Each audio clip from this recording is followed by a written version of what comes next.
Welcome to the We Love Entrepreneurship podcast. I am honored today. I got a very special guest joining me today, Mr. Allan Boomer. Allan has been in the financial industry for over 20 years. He spent the bulk of his career advising institutional clients and wealthy families. Prior to founding Momentum, Allan spent 7 years at Goldman Sachs, where he was the vice president of the firm's investment management division. While at Goldman, he managed $450 million investment portfolio on a team that oversaw $7 billion in client assets.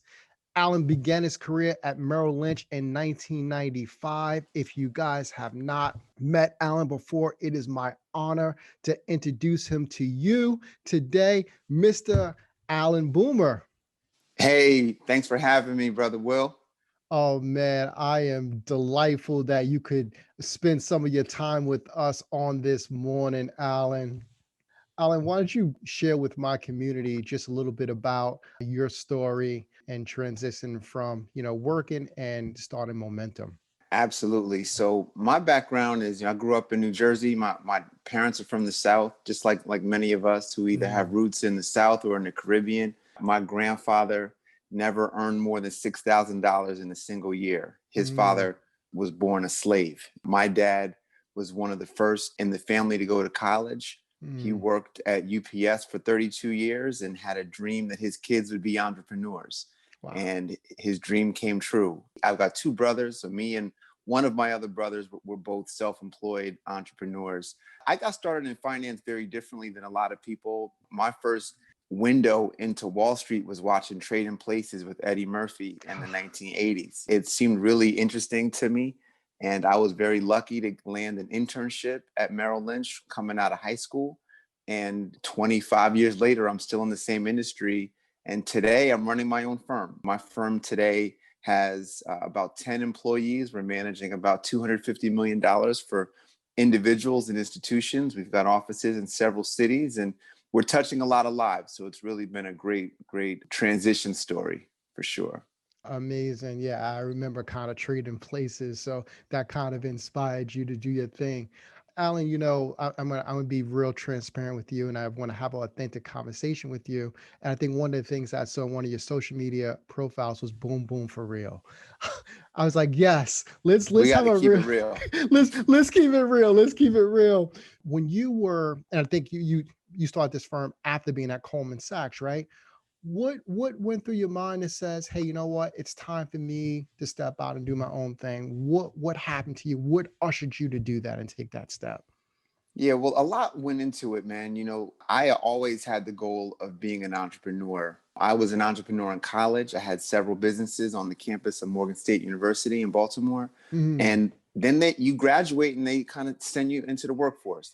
Not too many of my friends went straight into entrepreneurship after college. So then I had the dream, okay, one day I'm going to start a business. And you start to push that one day further and further and further out, particularly as you get promoted and get recognition in your job. Right. As you get more and more pay, you start to push it out. So I remember initially wanting to start a business by 30. That's when I'm in my 20s.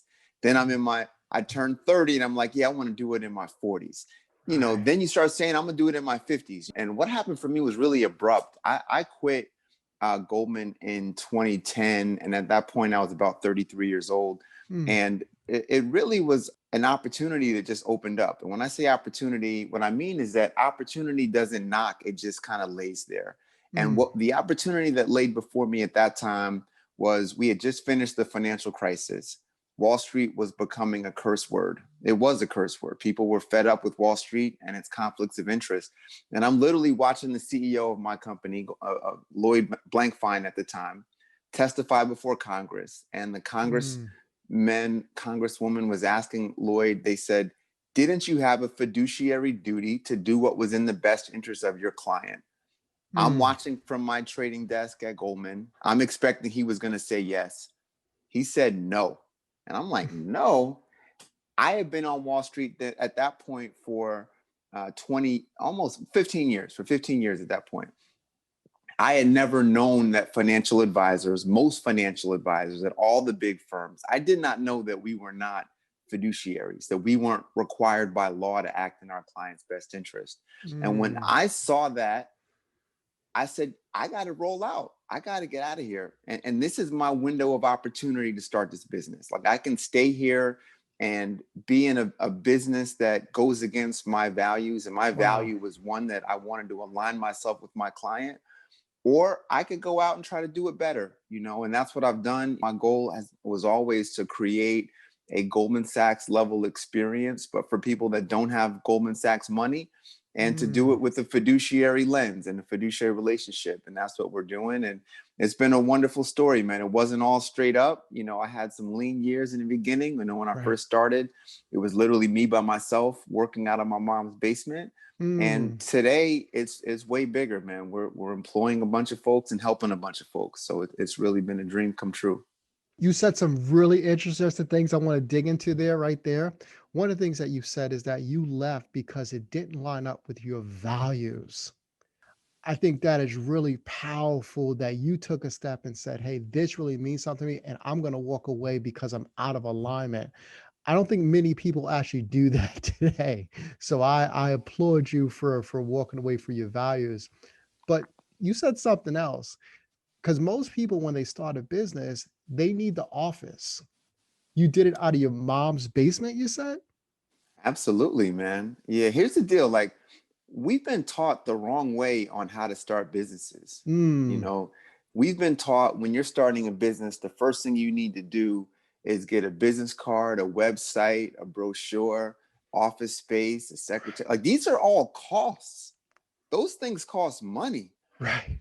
The most important thing a business can have is customers, Mm, that bring you revenue. And at the time, I didn't have any money to rent an office. right. So my mom and dad, they had a fully furnished basement. I said, hey, can I come and work out of here until I get enough money to get an office?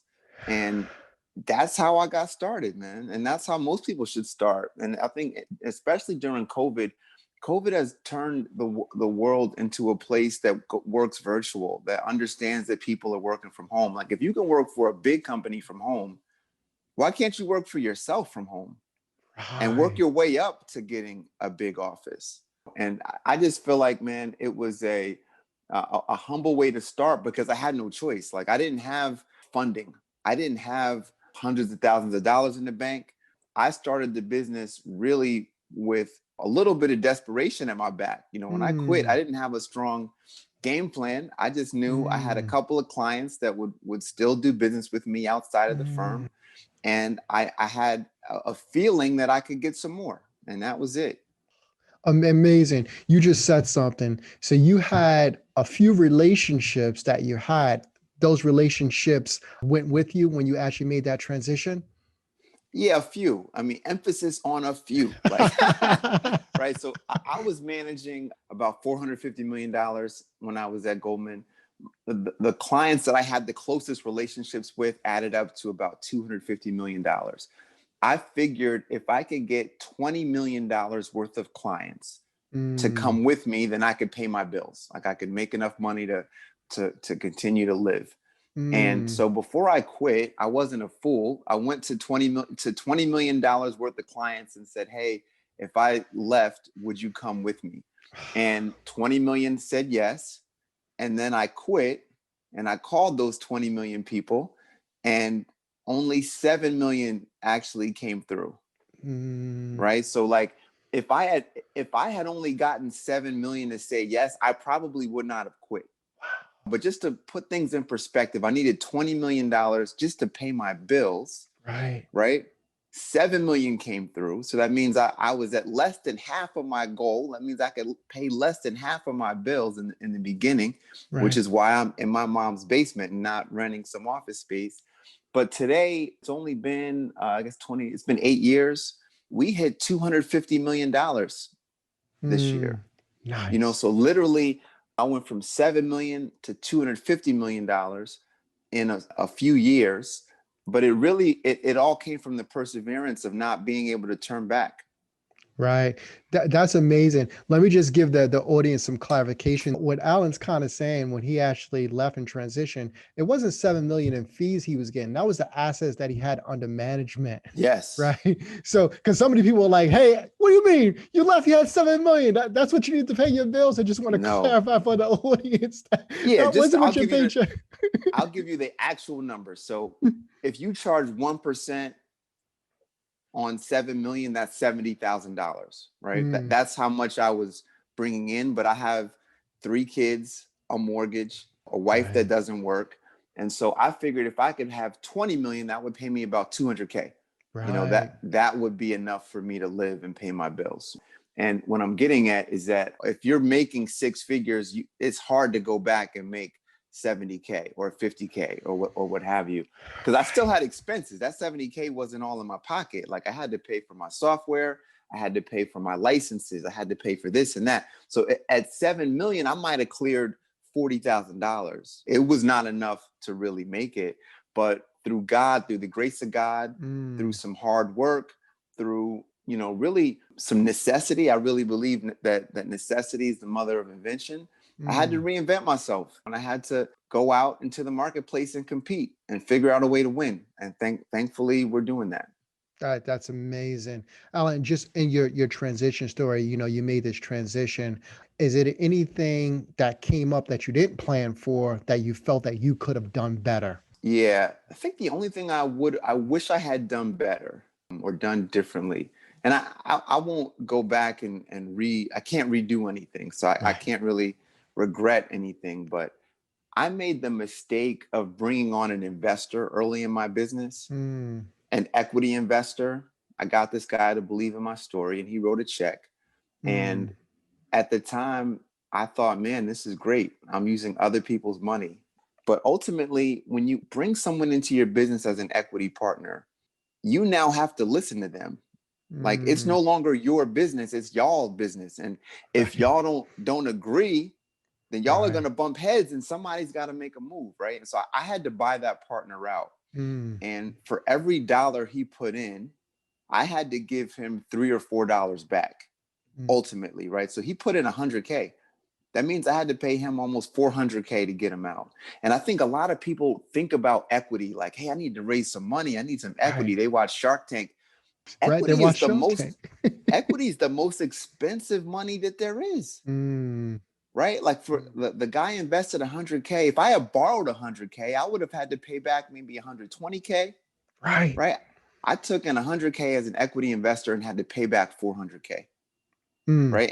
And that's what I'm getting at is that if I had to do it again, I would have just I had you know the money in my retirement account, and there are ways to use your retirement dollars to invest in a business without taxes and penalties.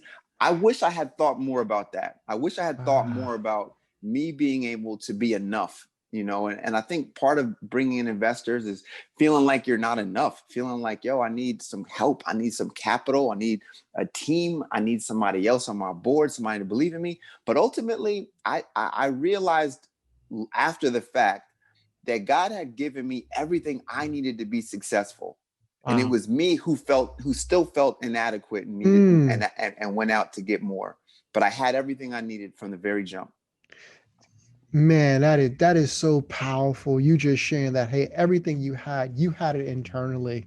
You had it, God had empowered you, but you was looking for something outside and you had it all. You, you had everything you needed. Very, very interesting. So that was your transition from there. What are you celebrating now? Now that you're here and you look back, what's going well in the business now, Alan, that you're celebrating? Yeah, I just love, man. It's a great question, man. I love my firm's ability to bring new professionals and into the field and help them to grow and thrive. We've grown to 10 people, and Mm, there's a lot of success stories in that. Like we've taken, and our firm is very diverse. I mean, you're not going to find a more diverse firm on Wall Street or any street for that matter. We've got folks of every ethnicity, every gender, every religious background.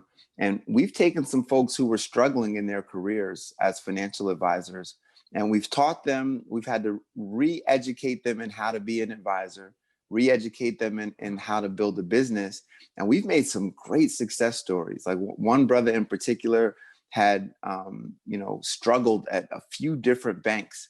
And he came in and initially just was very coachable and had a great attitude. And we've turned him into a success. He's making probably 3 or 4 times the money he made when he first joined. Nice. But bigger than that, man, he's helping people. Like he's become a great advisor to people. His clients are happy. And these are clients that would have possibly been taken advantage of at other firms. And we're able to really touch more lives. So, it's not just about me anymore. It's about my team and helping them to grow, helping them to be better professionals, helping them to support their families better, helping them also, though, to teach their kids that they've got more options than just going to work for a big company. Their moms and dads are entrepreneurs, and that's an option too. And the fact that they're seeing that, their kids are going to have bigger worlds one day. Amazing, amazing. Alan, I kind of did a lot of research on you. Did a lot of research and kind of looked at, some things. But I think the one thing that really stuck out to me, right? Soon as you go to your website, it says focus and discipline over time multiplied by the right team equals momentum. That's it. Oh man. That is just amazing what you're saying there. And then you said, hey, you got this diverse team that you have, and it seems like you are just pouring value into them. And it's about building them now, it seems like. Absolutely, man. There's the old African proverb, if you want to go somewhere fast, go alone. If you want to travel a long distance, go together. We're growing together. And it's not just about me.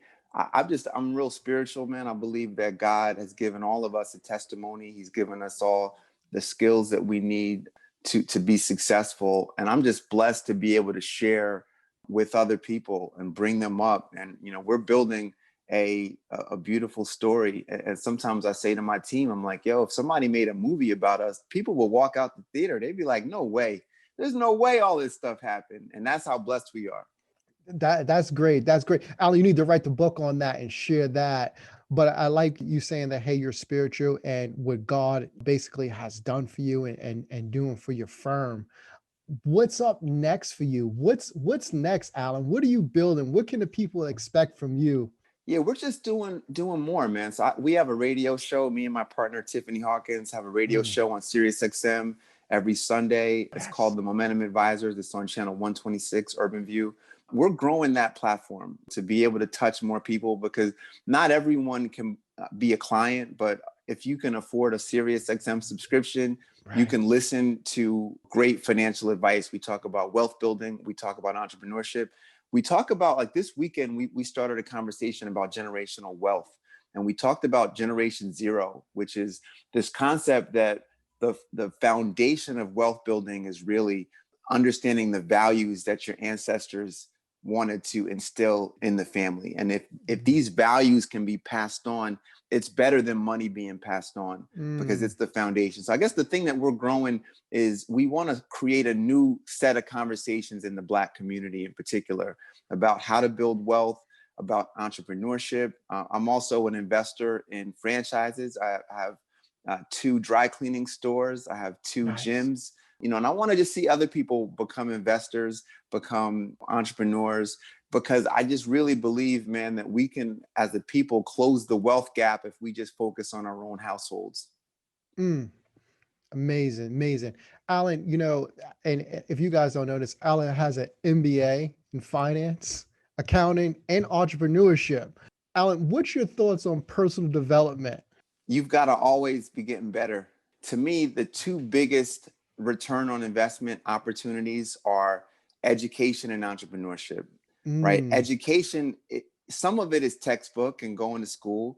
Like I have an MBA, I've got a college degree as well.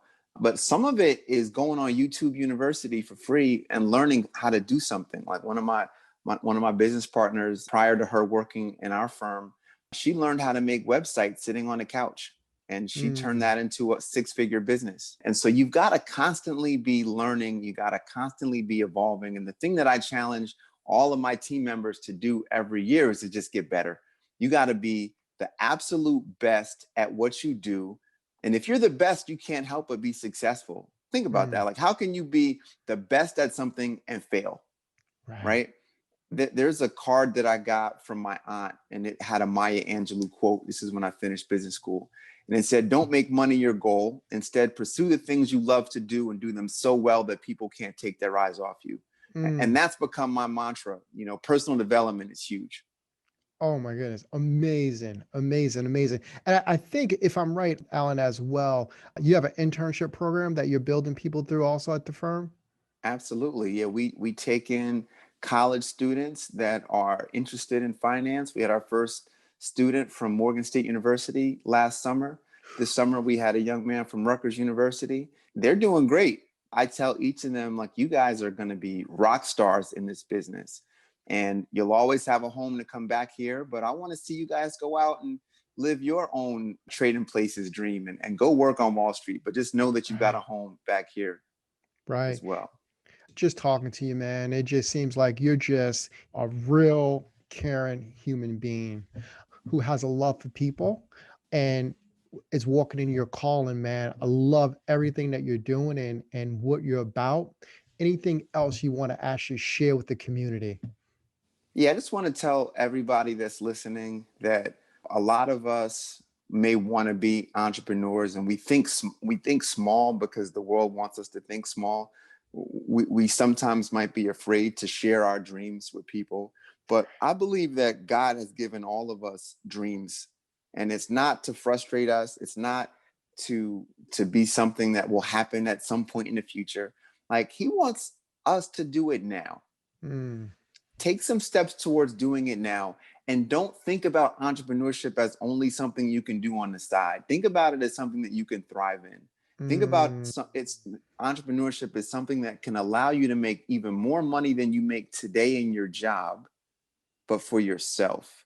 mm. And you can create a financial legacy, a leadership legacy for your family if your children can see that you've become successful as an entrepreneur. And to me, entrepreneur is really nothing more than taking an idea that you think of up here, mixing it with your labor of your hands, and then producing money. Anybody can do it. The things that go into entrepreneurship, and I'm sorry, I'm answering a short question with a long answer, No. but you need to have something that people need, Mm, something that people are willing to pay for, and you've got to be able to deliver it at a price where you can make money.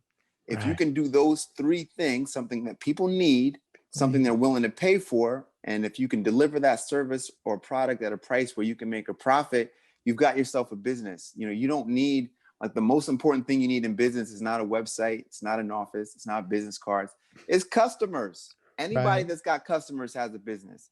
Any Right. business that doesn't have customers ain't a business. Right. Amazing. Amazing.